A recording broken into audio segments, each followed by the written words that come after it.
Sorry. Ma'am, we've run out of your meal. The tray landed in front of Dr. Evelyn Shaw with a quiet clatter. No cloth napkin, no silverware, just a plastic-wrapped sandwich, a paper cup of water, and the kind of indifference that didn't come from forgetfulness but from something deeper, older, and colder. The flight attendant's voice had been practiced.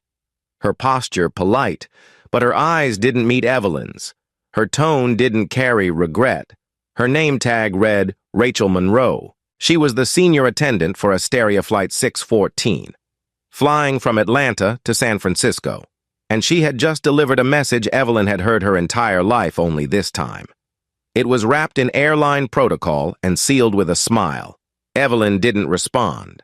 Not yet.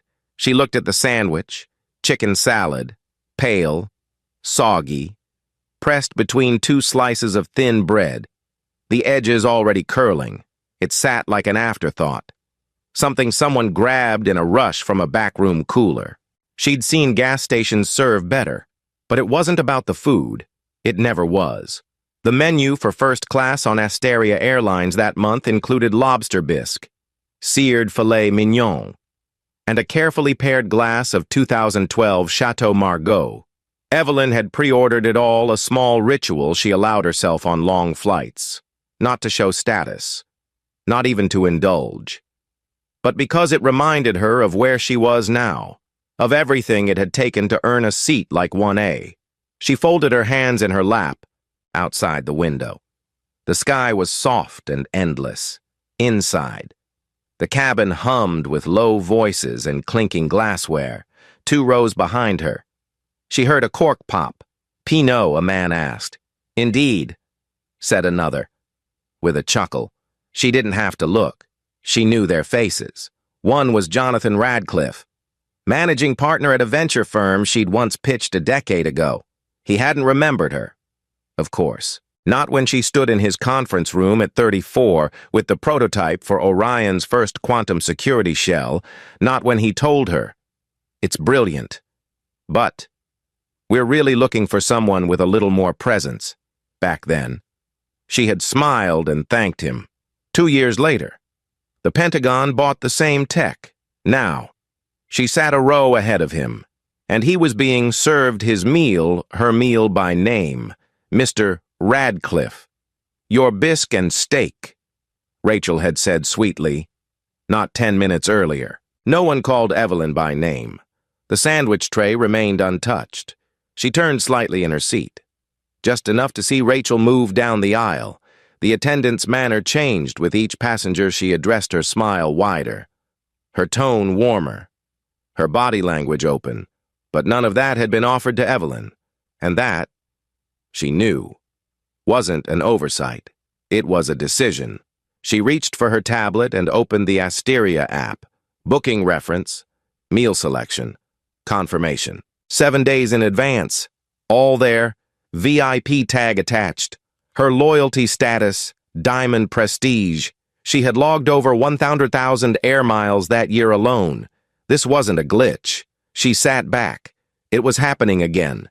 Different place, same pattern. Years ago, at a gala in Boston, Evelyn had approached the check-in desk with a printed invitation in hand. The woman glanced at it, then at her. "I'm sorry." She had said, "This entrance is for speakers." Evelyn had gently replied, "Yes, I know." She had been the keynote that night. Rachel passed her again now, pouring wine for the man in 1C, Peter Langston, another investor who once asked if Evelyn was in operations or marketing. She never forgot the tone, not mocking, just certain she couldn't be the founder. The sandwich sat between her and the world like a final exam question. How will you respond this time? She didn't eat. Instead, she tapped twice on her smartwatch, quietly, precisely, somewhere 2,000 miles away, in a high-rise office above Peachtree Street in Atlanta. A notification blinked on the screen of her assistant. Tara Mitchell. It was a soft flag. Internal protocol. Code FLT 614. Priority discreet. No anger, No escalation, not yet.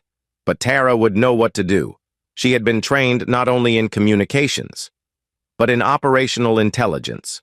She had access to Orion's private monitoring tools, many of which Evelyn herself had helped design. Data collection would begin before the plane landed. Evelyn leaned back in her seat and glanced around.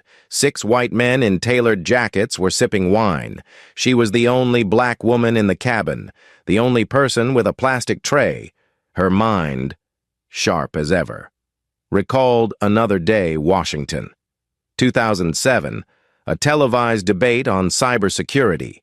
She had been seated far left on the panel. Midway through, the moderator referred to her as Dr.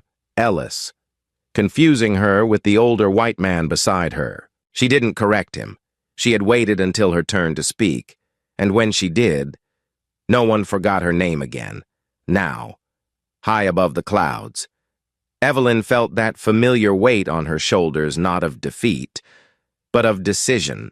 Every time they overlooked her, they taught her how to respond with something stronger than noise, with evidence, with precision, and with resolve. Rachel Monroe didn't know who she had just dismissed, but she would. 9 minutes. That's all it would take. The plane hummed steadily as it sliced through the late afternoon sky. Evelyn didn't move. She remained seated, composed, eyes focused not on the sandwich tray but on something far more revealing: silence, not the peaceful kind, but the type she had come to know all too well, the silence that followed erasure, a sandwich instead of a meal, a ma'am instead of a name, a shrug instead of an apology. It had never needed to be loud. Dismissal never did. She tapped her smartwatch again. Twice this time. Short. Firm. Tara would recognize it as stage 2. That meant begin the quiet pull names. Behavior logs. Timestamps. Cabin footage. Nothing dramatic. Nothing public. Not yet. At the same time, in a quiet office on the 42nd floor of the Orion Tower in Atlanta, Tara Mitchell sat behind a dark glass desk, surrounded by humming servers and sleek whiteboards. She was 33, sharp-eyed, and so deeply familiar with Evelyn's signals, she often knew what was coming before the instructions finished blinking. A soft chime brought her eyes to the screen. Code FLT614, level yellow, begin passive trace. No subject line, no explanation, just the code. She leaned forward. Asteria Airlines was one of Orion's strategic tech partners, and through that partnership, Evelyn retained high-level monitoring access for VIP security auditing, especially in matters where private behavior conflicted with public policy. Tara opened the Orion oversight dashboard and ran a silent query: Flight 614, crew manifest. There she was, Rachel Monroe, senior flight attendant, ID AA7392. Tara pressed enter, launching the bias trace protocol, a proprietary AI Evelyn had helped develop 5 years earlier, originally designed to detect unconscious bias in hiring panels and investor meetings. The system could analyze tone of voice, delay patterns in interaction, facial response discrepancies, and even body orientation ratios when serving diverse individuals. The system lit up. Red bands began to appear across several flights from the past 18 months. 2 complaints in the system, both vague. Both from women of color, flagged and closed with service standard deviation. No further action, but the pattern was unmistakable. Rachel Monroe consistently deprioritized non-white passengers in service, language, and interaction. Tara narrowed the data: first-class cabin only. The bias scores went from moderate to high. She frowned and began capturing the report set into a secure folder titled Project 1A. Back on the plane, Evelyn sat still, but her memory didn't. It was reaching. Pulling up another moment: a dinner in Palo Alto. Years ago, a tech conference mixer. Evelyn had been invited to speak on encryption in medical AI. She walked in wearing a navy suit and her press badge. A young event staffer stopped her at the entrance. "Sorry. Catering goes in through the side." Evelyn had blinked, then gently lifted the lanyard to eye level. Keynote speaker. Oh, sorry. The staffer had mumbled, but the correction hadn't mattered. The assumption had already landed. She hadn't told anyone that night, not even her own team, but she had remembered. She always did, on Flight 614. The chill of that same assumption had arrived in a different uniform, polished, buttoned, polite, but no less sharp. Rachel Monroe moved down the aisle now, holding a tray of desserts. Her voice shifted higher as she leaned toward Peter Langston. Would you like to try the chocolate mousse? Mr. Langston. It's from a French patisserie in Napa. Evelyn watched her from the corner of her eye. Not once did Rachel bend slightly, or pause, or smile when she'd spoken to her earlier. There had been no offer, no optionality, only a pronouncement. We've run out. But Evelyn didn't need her dessert. She needed the pattern. Her smartwatch vibrated once. A notification bias trace scan in progress. Initial behavioral discrepancy high. Another buzz followed. Tara Mitchell had uploaded the first summary. Rachel Monroe, 17 first-class flights analyzed, bias interaction ratio 81%, strong deviation in service time and personalization based on race and gender. Tara also flagged something else. Seat 1C. Mr. Jonathan Radcliffe had ordered the exact meal Evelyn had reserved 3 days after her booking. Evelyn opened her tablet. The data showed clearly lobster bisque and filet mignon.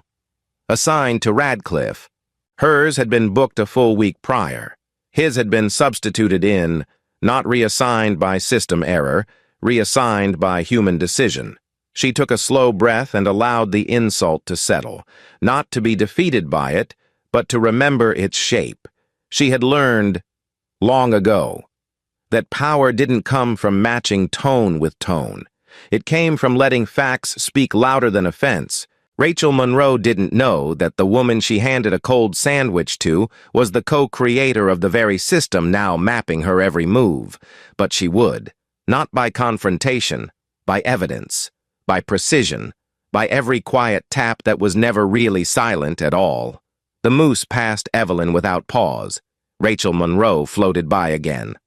All smiles and light steps, asking if Mr. Langston preferred the raspberry coulis or the vanilla. He laughed, a bit too loudly. She leaned in, her hand briefly touching his wrist as she poured another splash of wine. It was so small, so ordinary, and yet so precise. Evelyn didn't turn. She didn't react. She didn't need to. The vibration on her watch was enough. Match found passenger service discrepancy, 1A. Report received Monroe reassigned meal manually. Data conflict triggered. She opened the file on her tablet. Tara had already laid it out cleanly. Evelyn's meal, confirmed via booking reference, had been pre-ordered 7 days ago. Radcliffe's meal, the same lobster bisque and filet, was confirmed only 3 days ago. Evelyn's original assignment had been replaced, not by policy, not by chance, but by someone's hand, Rachel's. To be exact, her smartwatch buzzed again. A secondary match internal flight log timestamp showed a manual override for meal distribution by senior cabin crew Monroe logged in at 4:42 p.m. 19 minutes before takeoff. So, it wasn't a kitchen error. It wasn't a system mistake. It was a choice. And Evelyn had seen enough choices like that to recognize the pattern. The first time she truly understood what those patterns could cost her was in 1994. She had just graduated youngest in her class. One of only 2 black women in the computer sciences department. She'd been invited to a private panel for a job interview at a tech firm in Houston.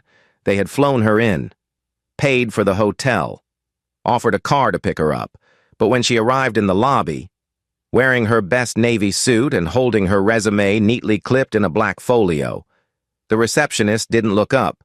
Recruiting forms are downstairs, the woman said flatly. I'm here for the interview, Evelyn had replied, not unkindly. The woman looked her up and down, blinked once, then said, Oh, sorry, Just, you're not who I expected. Evelyn never forgot that phrase, even when they gave her the job. Even after she turned it down. The phrase stayed. You're not who I expected. Back on Flight 614. A different variation of that phrase hung in the air. Unspoken. A male flight attendant approached from the opposite direction now. He was older, with salt and pepper hair and a badge that read Daniel Clean. His manner was quieter than Rachel's, more cautious. He leaned slightly toward Evelyn's row. "Is there anything else I can bring you?" "Ma'am," he asked. She turned to him, her expression unreadable. "I'd like to ask you something." "Mr. Clean," she said. His brows lifted slightly.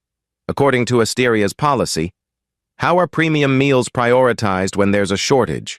Her tone was even, her gaze steady. He hesitated, visibly uncomfortable. Typically by booking time, status, and frequency." "I see," she said, without blinking.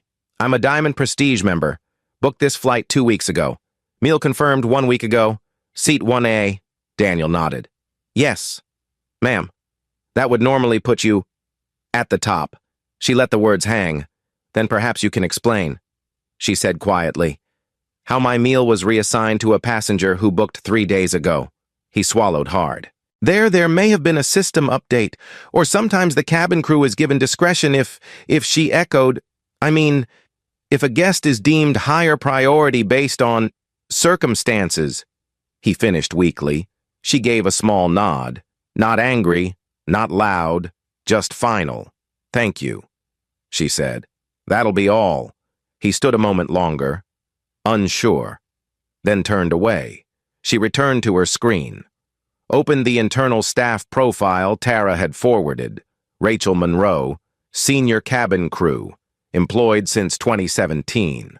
Previously received 2 internal reports for inconsistent service patterns. Notes included phrases like selective attentiveness and non-uniform engagement. Nothing serious. No disciplinary action. Just nudges. Suggestions. Blind spots marked informal coaching recommended. Evelyn saved the report to her archive. She didn't want an apology. She didn't want a free voucher or a perfunctory visit from the purser. She wanted the truth recorded. And the pattern confirmed. Outside the window, the sun dipped lower. The clouds turned gold. Then a soft blue-gray. She closed her eyes. Not to rest, but to remember everything. The sandwich. The voice. The moment Rachel didn't say her name. The exact moment they assumed. Once again, that seat 1A must have been assigned in error. But this time, the error wasn't hers. It was theirs. And when they finally realized it, it would be too late. The cabin lights dimmed to a soft amber as the captain's voice came over the intercom. "Ladies and gentlemen, we are beginning our final descent into San Francisco. Please ensure your seatbelts are securely fastened." Evelyn Shaw opened her eyes slowly. She hadn't slept. She hadn't needed to. Her body sat motionless in 1A. But her mind had been active the entire time, calculating, confirming, remembering, every detail collected, every name filed away, every silence remembered. She reached for the seatbelt and fastened it with calm precision. Around her, the bustle began, passengers adjusting their seats, brushing off crumbs, folding away tablets. Rachel passed through the aisle with a practiced smile, checking latches, murmuring thank you and excuse me as if nothing had happened, as if nothing had been seen. But Evelyn had seen everything. She caught Rachel's eye for a brief second. Rachel looked away. The plane touched down smoothly, its tires hissing against the tarmac in a familiar rhythm. Evelyn did not clap or exhale. She had always considered landings the least remarkable part of a flight. What mattered came next. The aircraft taxied slowly toward the gate, as the doors unlocked and seatbelts clicked open around her. Evelyn remained seated. She adjusted the cuffs of her blazer, checked the leather strap on her handbag, and waited, not for permission, for precision. Rachel approached once more. Thank you for flying with us. Ma'am, she said, a slight edge of uncertainty now curling under the surface. Evelyn didn't respond. She rose smoothly from her seat, lifted her bag with one hand, and walked toward the exit without a glance back. Waiting at the jet bridge were two figures in dark suits. One was Brandon Ellis, Asteria's regional CEO for the West Coast. The other, a short woman with sharp eyes and a name tag that read Legal Affairs, Corporate Ethics Division. Brandon stepped forward. Dr. Shaw. He began. We sincerely... Evelyn held up one hand gently. There's no need, she said, her voice cool but even. What comes next matters more. She passed between them without pause, her heels clicking softly on the jet bridge floor. Brandon's mouth closed. The legal officer straightened. They had read the report. They knew exactly what she meant. Behind her, in the rear of the aircraft, the mood had shifted. Members of the flight crew were filing out, tired, expectant, already talking about hotel check-ins and crew shuttles. Rachel was near the front of the group, her bag wheeled behind her, her posture still composed, until she saw them. 3 individuals in black suits were stationed at the end of the corridor, 2 from Asteria's internal crisis team, and 1 from Human Resources Legal Review. One held a tablet. The screen lit up as they approached, displaying a quiet but final message. Flight 614 crew. Proceed to Emergency Debriefing Room 2. Immediate review required. Rachel froze. She looked to her left, then right. But the others around her had also gone quiet. Daniel Clean said nothing. He adjusted his tie. No one asked why. No one protested. They simply walked.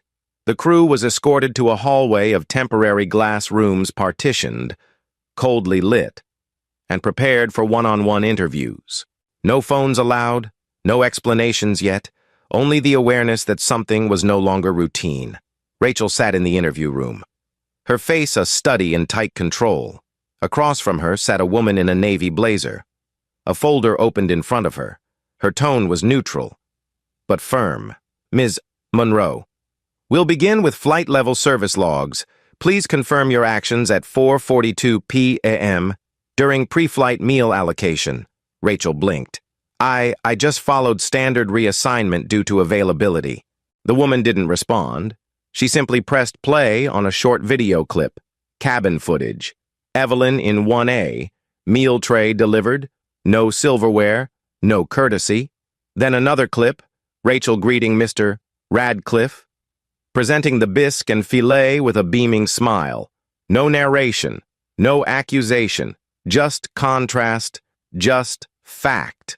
Rachel opened her mouth again, then closed it, back in the terminal. Evelyn walked alone through the polished corridor.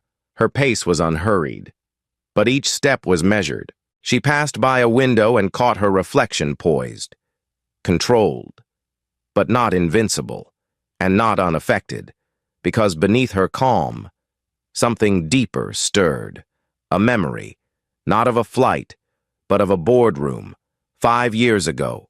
A conference table surrounded by her own team. Evelyn had just been named executive chair of Orion's Global Expansion Unit. It was the kind of role she had once dreamed about. And yet there was doubt, not from outsiders, from within. One of her senior engineers had voiced it first. In a meeting he thought was off the record. She's brilliant. He'd said, but she's not tough. Too restrained. Too careful. I just don't think she can carry the expansion at this scale. It wasn't an attack. It was worse, it was pity, disguised as analysis. She had led that expansion successfully, tripled Orion's market value, secured the company's foothold in 5 countries. The engineer had never apologized. He'd just smiled at the next meeting and said, glad it worked out. Now, as Evelyn turned the corner into the private arrivals lounge, she felt that same judgment drifting again, not from a colleague, but from a flight attendant. You don't look like who belongs here. You're too calm, too composed, too much in control to fight back. But Evelyn Shaw didn't need to fight. She just needed the system to reveal itself, and this time, it had. The conference room on the 17th floor of Asteria Airlines corporate headquarters in San Francisco was brighter than Evelyn expected. Floor-to-ceiling windows framed a clear view of the bay, and the boardroom table gleamed with the polish of formality. She didn't take a seat at the head. She never needed to. She chose the chair second from the left, just close enough to the screen. Just far enough to remind them she didn't come here for show. She came for clarity. Across from her sat Charles Edmonds, the global CEO of Asteria, early 60s. Silver hair. Reputation for progressivism, but also for maintaining the illusion of control. To his left was the company's chief legal officer. Beside them, 5 regional directors. All silent. All slightly too still. A projector screen flickered to life. At exactly 8:01 a.m., a remote video connection appeared. Tara Mitchell was on the line, seated in her office at Orion Tower. Her posture was as composed as her voice. "Thank you for allowing me to join remotely," she began, her tone professional but unyielding. "At Dr. Shaw's request, I've compiled a preliminary report on behavioral patterns from Flight 614, as well as related service data across other flights involving the same crew member." No one interrupted. Tara tapped once on her tablet. The screen split. Left panel cabin footage from Flight 642. Rachel Monroe handing Evelyn the uncovered sandwich tray. No eye contact, no apology, no options. Right panel, Rachel Monroe greeting Mr. Radcliffe. A full course placed carefully on linen. His name spoken twice. A soft laugh. Wine poured at a perfect angle. The contrast needed no narration. Next slide, response times. Average time for first-class passengers receiving meal service. White male passengers, 2 minutes. 14 seconds. Dr. Evelyn Shaw, 9 minutes. 03 seconds. Then came the bias trace index. A colored bar graph appeared. Across 17 flights. Rachel Monroe's service interaction score dropped by over 38% when addressing non-white passengers. The legal officer shifted in her seat. A pause followed. Tara continued. "Furthermore, we reviewed the reassignment of meal preferences. Dr. Shaw's pre-ordered meal was logged 7 days in advance, at 4:42 p.m. on the day of departure. That meal was manually reassigned to passenger Jonathan Radcliffe, whose booking was finalized just 72 hours prior." She looked into the camera. The system didn't make this decision. A person did. Silence. It was the kind of silence Evelyn knew well. Not confusion, not disagreement, recognition. She let it linger. Edmonds finally leaned forward, his elbows resting on the polished table. "Dr. Shaw," he said slowly, "we deeply regret what happened. On behalf of Asteria, I want to..." Evelyn raised a hand slightly, not abrupt, but final. "I'm not here for regret," she said. "I'm here for accountability." Her voice was low, even, but it stopped the air in the room. I've sat in too many rooms where data like this was dismissed as unfortunate oversight, where people like Rachel Monroe were sent to more training, where internal coaching replaced real consequence. That cycle ends here. She reached into her briefcase and slid a single sheet of paper across the table. Your internal ethics code, section 6.3.2, behavioral discrimination.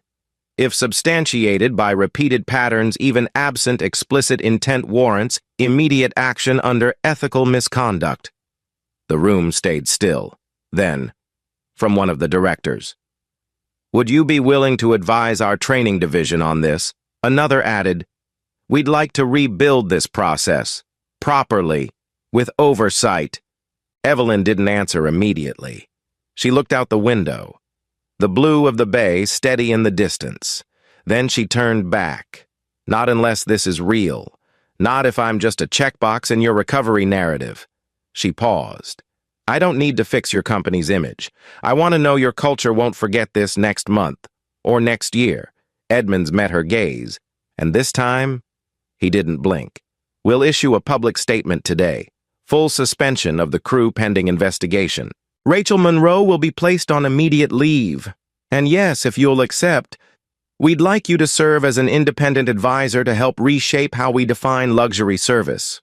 Another silence followed, but this one was different. Evelyn nodded once. It wasn't a yes. It was a beginning. In her mind, a recent memory surfaced. A charity gala in New York. Just last fall, she had arrived at the venue's side entrance, escorted by a junior colleague.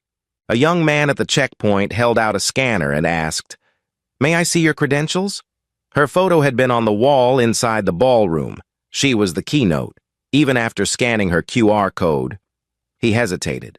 "Sorry." He said, "We've just had issues with impersonation." She didn't argue. She simply stepped aside, opened her phone, and sent one message to the director of the event: "Reevaluate your team. Your guest of honor was almost denied entry." That message had done more than any confrontation ever could. Just like today, in the boardroom. As the final report closed and the screen went dark, Evelyn gathered her things. "I'll be in touch," she said, and with that, she walked out, not triumphant, not vindicated, just steady, unapologetic. She had spoken just enough, and the sky above Asteria Airlines had shifted. The story broke less than 24 hours later. The New York Times headline read, "Black CEO served cold sandwich in first class, then quietly shuts down an entire flight crew." By mid-morning, the clip had spread. Evelyn, seated in 1A, receiving the sandwich without eye contact, without acknowledgement, no anger in her face, no raised voice, just the image of a woman watching a system fail her in real time.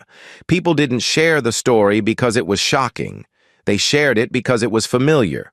By the end of the day, the hashtag #Seat1A trended across platforms. Stories poured in. Thousands of voices, many quiet for too long, began sharing their own cold sandwiches, their own missed greetings, their own moments of being looked through. "I was told my credentials were missing. I was the speaker. They served everyone around me, but forgot me twice. I don't sit in seat 1A, but I've felt exactly what she felt." Evelyn didn't post. She didn't speak at any press conference. She declined interviews from CNN, BBC, and even Forbes. Instead, she sat in her apartment in San Francisco, looking out over the water. Her phone buzzing with alerts she didn't answer. The world was doing the talking now, and she had learned long ago that sometimes silence makes a sharper echo than sound. She scrolled through a few headlines. One caught her eye. "Bloomberg luxury is being redefined, and it's about time." Another from a tech outlet. "When quiet power corrects loud systems, Dr. Evelyn Shaw and the reckoning at 35,000 feet." She closed the browser and returned to her own files. Her hands moved gently over her tablet, organizing folders labeled not with scandal, but with strategy, because she knew what came next. Statements were easy, policies were harder, but culture didn't change because people were embarrassed. It changed when someone refused to look away. She leaned back in her chair and thought of a moment 6 years ago, sitting across from the nomination committee for a Fortune 100 company's board of directors. She had been shortlisted, her credentials unmatched, her name on 3 patents, her company valued at $8 billion. But during a closed-door conversation, one committee member had said plainly, "It's not personal. We've just never had a black woman on the board before. That kind of change, it's sensitive." They had chosen a man with less experience but easier optics. No one in the room had objected, and Evelyn had walked out. Not because she was surprised, but because she was done asking for entry into rooms that feared her presence. Now, the world had entered her room and found it full of receipts. That evening, Asteria's official statement was released. It acknowledged the internal investigation, confirmed the crew's suspension, and named Evelyn as an incoming advisor for equity and service culture reform. But it was the final sentence that caught attention. "We are not just correcting this moment. We are correcting a mindset." Thousands reposted that line. Some praised it, others mocked it, but no one could deny that something had cracked. Back in Atlanta, Tara sent Evelyn a quiet message. 9287 personal testimonies submitted to our open portal in 36 hours, all referencing Seat 1A. Evelyn replied with only 2 words. Document everything, because this wasn't about a tray. It was about a template, a blueprint of dismissal that had been tolerated for too long, and now, finally, someone had traced it in real time, in first class, on a quiet flight over America. Late that night, Evelyn received a letter forwarded to her personal inbox. It was from a flight attendant, not from Hysteria, from another airline. I've seen this happen. I've even done it without thinking, but I watched your face in that video, and something in me cracked. I'm sorry, and I'm going to do better. Evelyn didn't reply, not because she didn't care, but because the apology wasn't for her. It was for every passenger who sat quietly, ate the cold sandwich, and told themselves it wasn't worth speaking up. The echo of Seat 1A was no longer in the cabin. It was in corporate inboxes, in board meetings, in training manuals being rewritten. It was in the way people paused before speaking someone's name, or forgetting it, and Evelyn knew if that pause stayed, if it stretched long enough to become awareness, then change had already begun. She turned off her screen, and for the first time since the flight, she smiled, just slightly, because this time, the silence didn't erase her. This time, the silence was hers. 3 weeks later, the skies looked the same. Planes still took off. First-class meals were still plated. People still walked down jet bridges wearing expensive shoes and silent expectations, but something had shifted. Not in sound, not in spectacle, in attention. At Orion Tower, Evelyn sat in her quiet corner office, sunlight tracing lines across the floor.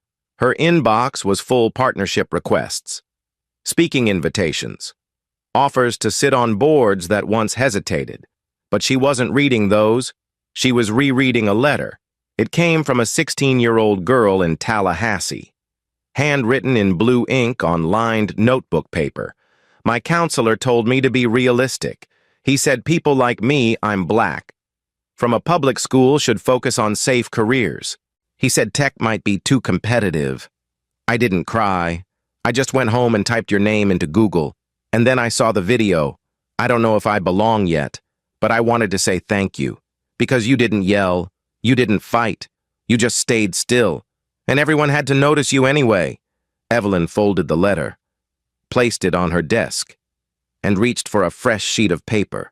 She didn't type her reply. She wrote it by hand carefully, the same way she once wrote her first lines of code, in pen, on paper, before anyone trusted her with a keyboard. Dear Mia, people will assume you don't belong in places they've never seen someone like you. They'll say it kindly. Sometimes they won't say it at all. Don't get angry, not at first. Just stay where you are. Stay long enough for their certainty to turn into confusion. Don't let their doubt make you small. Let it make you quiet and sharper. The world will tell you to speak louder. I'm telling you to speak clearly. And when you do, don't waste time trying to be impressive. Just be undeniable. You don't need to shout to be heard. You just need to be right. At the right time. She paused, then added one final line, P.S. You have the right to sit in seat 1A. If someone questions it, ask them who do they think it was designed for. She signed it, placed it in an envelope, and sealed it. That evening, Evelyn boarded a flight to Cape Town this time. Not for business, but as a guest of the Global Leadership Forum. She didn't book seat 1A. She didn't request anything. But when she boarded, she paused. There, mounted on the wall above the first row, was a small brass plaque. It read, "Reserved the seat of change, in honor of Dr. Evelyn Shaw." She said nothing. She simply took her seat, fastened her belt, and looked out the window. The sky was the same, but now it was wide enough for more. If this story resonated with you, we'd love to hear your thoughts in the comments. Don't forget to give it a like and subscribe so you won't miss more stories about quiet strength, everyday injustice, and the powerful moments that remind us silence doesn't mean surrender sometimes. It's strategy.